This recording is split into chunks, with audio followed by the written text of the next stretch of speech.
Parang kailan lang nangangako kami dalawa ni Elsie na habang buhay kami magsasama. Pero ngayon, para bang dirindiri siya sa akin pagka nakikita niya ako. Tapos dumating pa yung Ivan. Napormahan ba si Elsie? Gusto mo ligpitin ko na yun eh. Hoy. Ingat ka sa mga binimitawang mong salita, ha? May alagad ng batas dito, oh. Pagbitaw ka.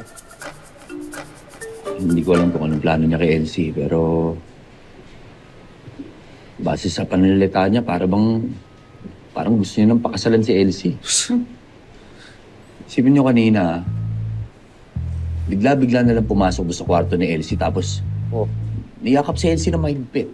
Oh! May siraulo pala yan, eh.